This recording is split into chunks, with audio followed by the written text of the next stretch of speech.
Je remercie les organisateurs de ce cours supérieur de m'avoir associé à ce cours pour vous présenter un cas clinique qui s'intéresse à la maladie asthmatique. Alors, par cette même occasion, je voulais remercier mes maîtres et mes collègues du pavillon D, puisque le cas clinique que je présente, c'est un cas clinique, c'est un patient qui a été pris en charge au pavillon D et qui a fait l'objet de publications sous forme d'abstract. Alors, donc c'est un patient âgé de 55 ans, il est agent à la garde nationale. Ce patient, il n'est pas tabagique, mais il est exposé au tabagisme passif. Dans son antécédent, nous notons qu'il était suivi pour un goitre euthyroïdien et qu'il avait une gastrite. Ce patient était suivi à la polyclinique CNSS pour une dyspnée sifflante paroxystique à prédominance nocturne et qui est apparue à l'âge de 50 ans. Le diagnostic retenu était un asthme. Il aurait eu des tests cutanés qui seraient positifs aux acariens. Ce patient a été traité par du beclométasone 1000 microgrammes par jour, associé à du formoterol comme traitement de fond et à bêta-2, courte action à la demande. Il nous a consulté en 2010. L'interrogatoire a trouvé un patient qui était partiellement contrôlé et l'examen physique était sans particularité, particulièrement l'examen respiratoire. Alors, vous recevez ce patient à la consultation. Est-ce que vous allez demander un bilan et quel est le bilan que vous allez demander chez quelqu'un qui est déjà suivi depuis 5 ans pour un asthme? Est-ce que vous allez demander un bilan et si oui, quelles sont les explorations que vous allez indiquer? Une radiographie du thorax? Oui. Une spirométrie? Oui. Son évolution depuis 2010? En fait... Il a été hospitalisé, est-ce qu'il a en temps Il a été hospitalisé une fois pour une pneumopathie probable. Mais par ailleurs, il faisait des exacerbations assez fréquentes. Est-ce qu'il y a une urgence? C'est probable l'évolution de son asthme? Oui. Le même. Tout à fait.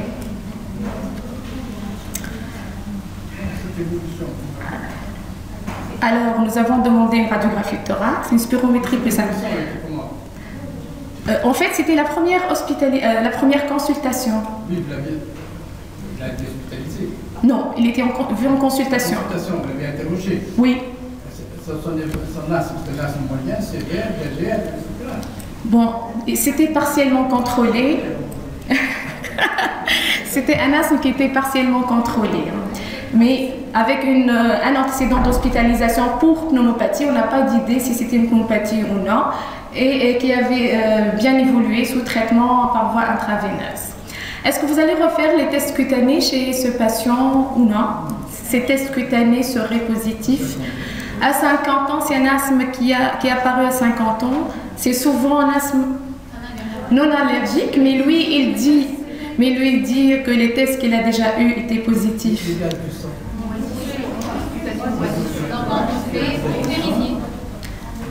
On les refait. Les gaz, vous avez des gaz de sang? D'emblée, non. Il avait une bonne saturation à l'air ambiant, donc on n'a pas demandé de gazométrie. Oui, elle était normale. Donc, voilà. Nous avons demandé une radiographie du thorax. On l'a considéré comme un pseudo-bilan initial d'asthme. Donc, la radiographie thorax était sans anomalie parenchymateuse, à part une petite déviation de la trachée, un élargissement du médiastin supérieur. La spirométrie était normale. Les tests pneumoallergènes étaient négatifs. Je ne sais pas si les premiers dans quelles conditions ils étaient faits. Le CG était normal et l'échographie cardiaque transthoracique était aussi normale. C'est un asthme qui apparaît après 50 ans. Il faut toujours éliminer une dysfonction ventriculaire gauche qui n'est pas rare chez nos patients. Alors, nous avons demandé le rapport de son médecin gastrologue. Est-ce qu'il est tabagique? Non, il n'est pas tabagique, mais il est exposé au tabagisme passif. Alors son gastrologue nous répond qu'il avait une gastrite à eosinophile et qu'il suivait un traitement local, c'est-à-dire qu'il avalait les gélules de corticoïdes sans autre information. Il n'avait pas de reflux. C'est une gastrite, oui, c'est un traitement local. Les gélules de corticoïdes, pour les gastrites à eosinophiles, il est traité par... il avale la corticoïde. C'est une corticothérapie locale, digestive, pour cette gastrite. Pour la voie inhalée, oui. Oui.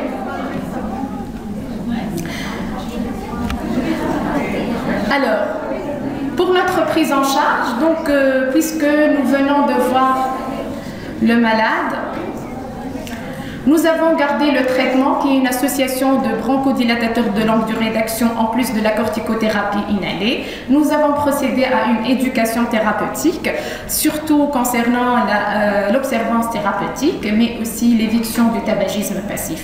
Et nous avons prévu un deuxième rendez-vous à la consultation. Sauf que le malade a été hospitalisé avant le rendez-vous prévu pour une insuffisance respiratoire aiguë. En effet, ce malade présentait 2 jours avant son admission une fièvre, une asthénie, une dyspnée de repos. L'examen, il était polypnéique au repos, il avait une saturation à 27% à l'air ambiant qui se corrige sous oxygène. Et à l'auscultation pulmonaire, il y avait des rats sibilants bilatéraux et quelques crépitants aux 2 bases pulmonaires. Et l'examen du coup montre le goitre qui est mobile et qui est indolore.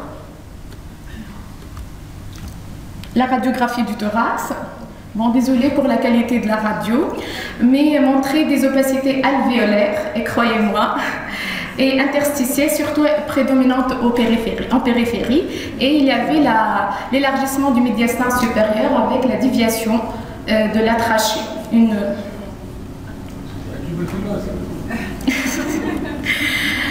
L'AMFS, lors de l'hospitalisation, montrait 11 600 de blanc avec une hyperéosinophilie à 3610 éléments, une hémoglobine normale, des IgE totales élevées, une CRP à 46, une VS à 56 et il n'y avait pas de germes isolés à l'ECBC. Devant ce tableau d'insuffisance respiratoire aiguë, hyperéosinophilie, antécédent d'asthme, nous avons quand même complété par le scanner thoracique pour mieux voir les lésions radiologiques. Effectivement, le scanner thoracique montrait des condensations parenchymateuses qui sont bilatérales, surtout en périphérie et au base, avec quelques épaississements des septa et objectiver le goitre plongeant. Nous avons complété par la fibroscopie bronchique et le lavage broncho-alvéolaire guidé par les données du scanner thoracique. Et le lavage nous a montré la présence d'une alvéolite à prédominance éosinophile avec donc un pourcentage de 63% d'éosinophiles.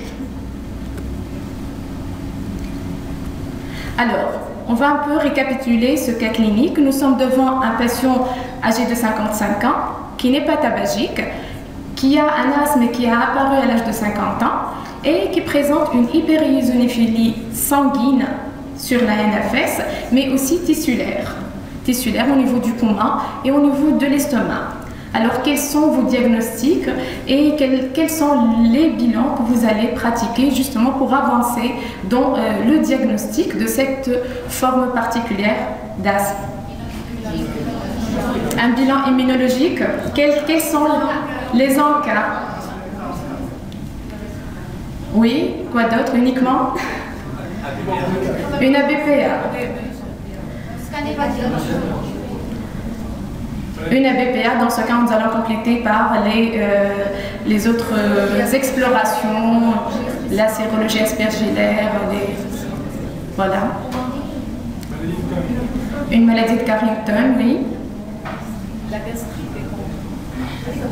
gastrite est contre l'existence d'un pneumopathie chronique à eosinophile, mais il existe. Oui, la gastrite.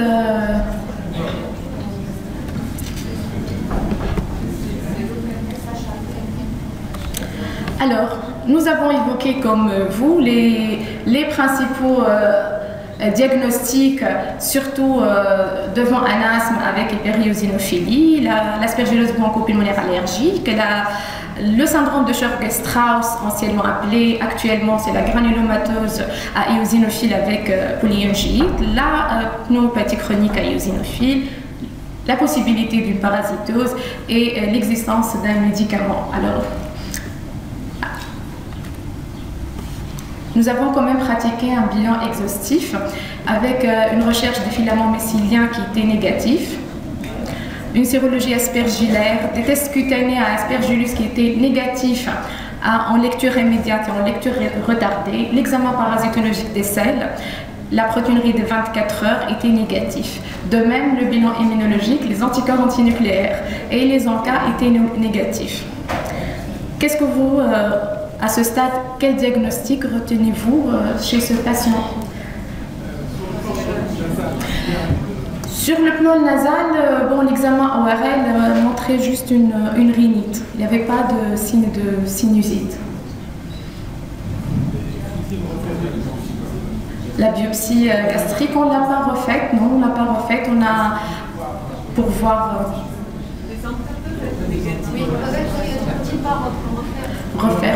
refaire les encas peut-être à distance.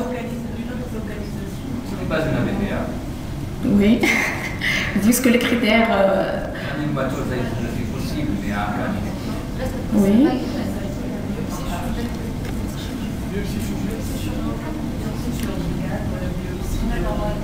Oui.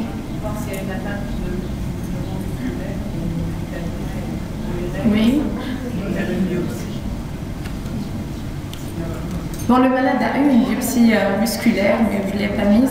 Elle a montré juste une inflammation non spécifique. Il n'y avait pas de signe d'une maladie, donc juste une inflammation non spécifique au niveau musculaire. Alors, chez notre patiente, le diagnostic qui a été retenu, c'est la granulomatose à éosinophile avec polyangéite, mais sans une atteinte grave. En effet, c'est un malade qui est asthmatique, le premier critère, qui a une hyperéosinophilie sanguine et qui a une infiltration tissulaire à éosinophile, le poumon et l'estomac, donc 2 sièges. Ce malade, heureusement pour lui, n'a pas présenté de manifestations graves, particulièrement neurologiques, ni cardiaques. Le bilan cardiaque, les enzymes cardiaques, le CG, l'échographie cardiaque étaient sans anomalie. Et le malade a été pris en charge en collaboration avec les internistes qui ont commencé une corticothérapie systémique, bien sûr avec le traitement adjuvant et le traitement de l'asthme. L'évolution de notre malade était favorable, mais il y avait des rechutes, surtout de type signes généraux. C'est-à-dire lorsqu'il fait des rechutes, c'est surtout le fébricule, l'asthénie qui était très gênante et qui obligeait son interniste à augmenter les doses de la corticothérapie chaque fois.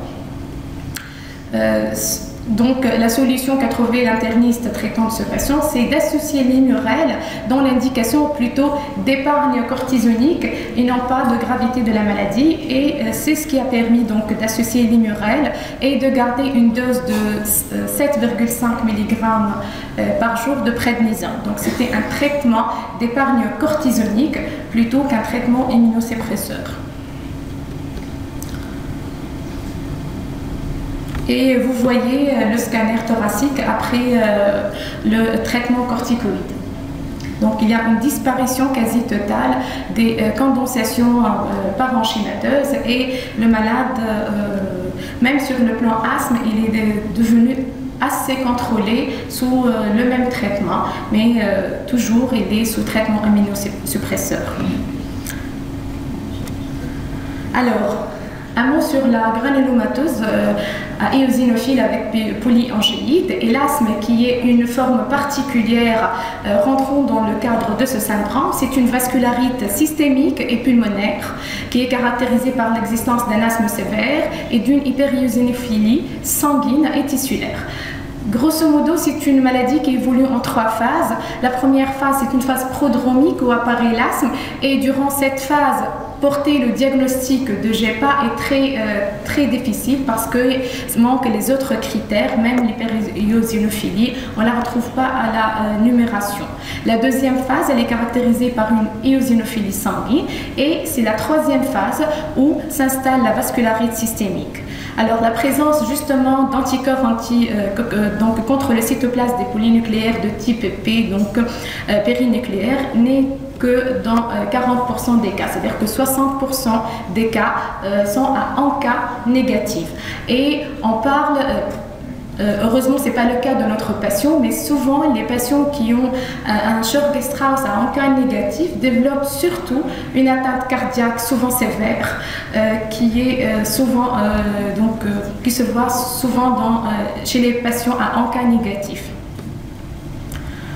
Alors, il n'y a pas vraiment de critères qui soient uniformément reconnus. Toutefois, les critères de l'ONAM, qui sont les plus anciens et qui regroupent donc l'asthme comme étant un critère qui est obligatoire, l'hyperéosinophilie sanguine supérieure à 1500 et l'existence d'une vascularite systémique qui touche au moins 2 organes extra.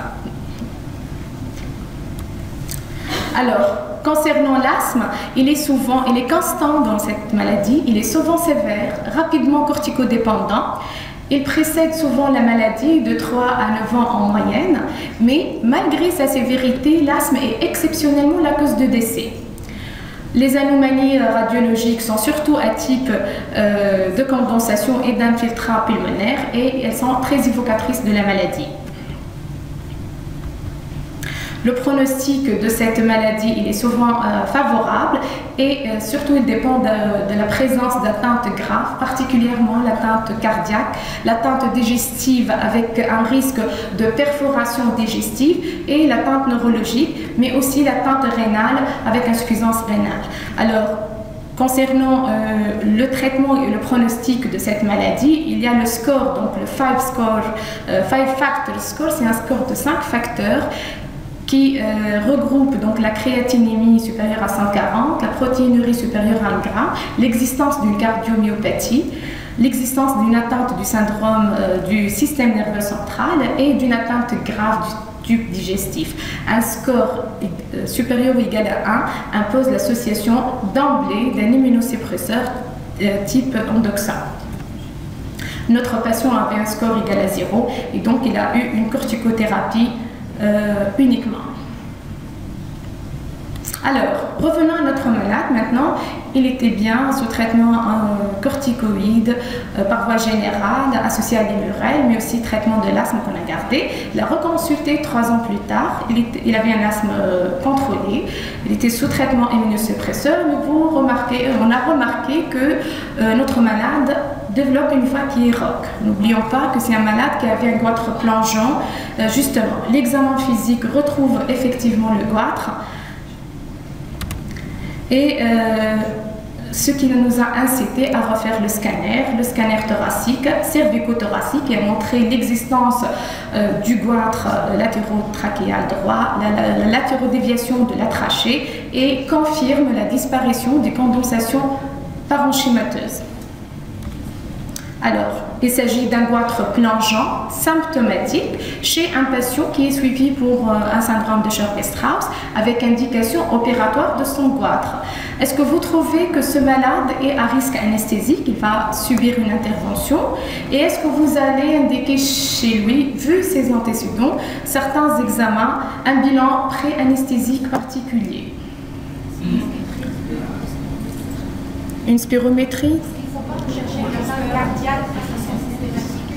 Oui. Oui, bon, l'atteinte cardiaque, on l'a recherchée au départ, au moment du diagnostic, il n'y avait pas. Et bon, on l'a surveillé par des ECG et échographie cardiaque. Alors, pour l'atteinte cardiaque, ce qui est le plus sensible, disons, c'est l'IRM cardiaque qui détecte même les lésions infra-échographiques, qui ne sont pas décelables à l'échographie.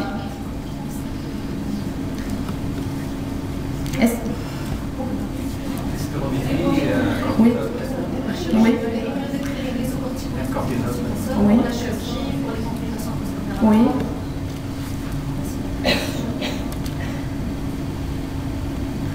Donc, c'est un patient qui est asthmatique. Il est effectivement à risque lors de l'anesthésie. Et l'anesthésie d'un patient qui est asthmatique n'est pas aussi simple. Les anesthésistes craignent toujours l'anesthésie d'un malade asthmatique. D'une part, du fait d'un risque d'anaphylaxie, du fait de bronchospasme, surtout bronchospasme d'induction, mais aussi d'autres problèmes, particulièrement l'encombrement bronchique et les infections. Alors, en ce qui concerne l'anaphylaxie et les réactions liées à des allergies à des médicaments utilisés par les anesthésistes au cours des anesthésies générales, les études parlent d'une prédisposition ou d'un facteur de risque. L'atopie ou l'asthme peuvent être un facteur de risque d'allergie aux produits d'anesthésie, mais les études ne sont pas... donc ne recommande pas la pratique de bilan préventif, c'est-à-dire prédictif en fait. Un asthmatique ne doit pas avoir un bilan prédictif par des tests cutanés aux médicaments donc anesthésiques.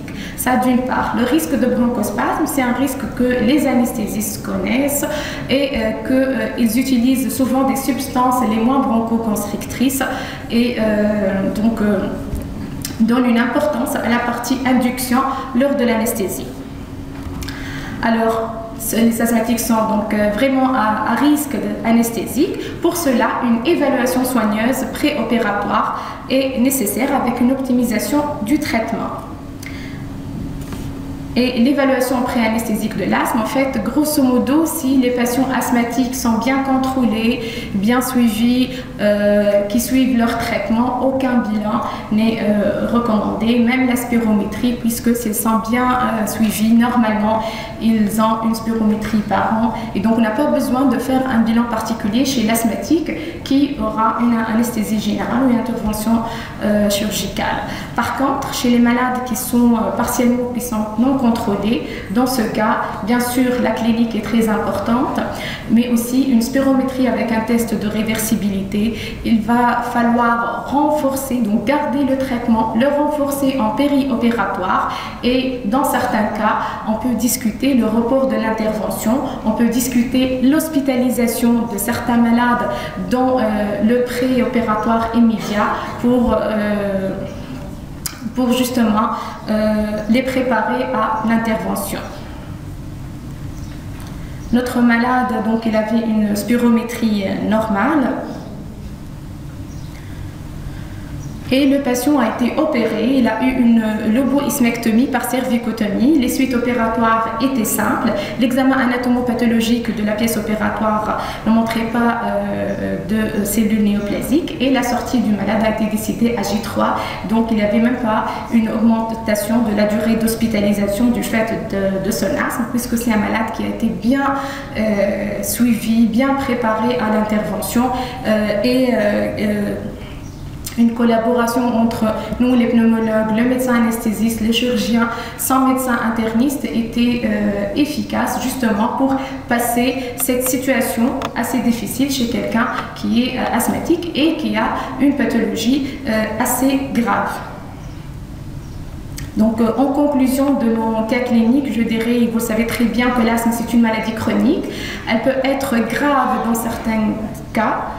La prise en charge doit être au long cours. Le pneumologue, c'est le centre, c'est le médecin qui va coordonner toute la prise en charge. Et son rôle principal, c'est surtout accompagner le patient dans différentes situations durant tout le suivi, durant toute sa vie, puisque c'est une maladie qui est chronique. Je vous remercie.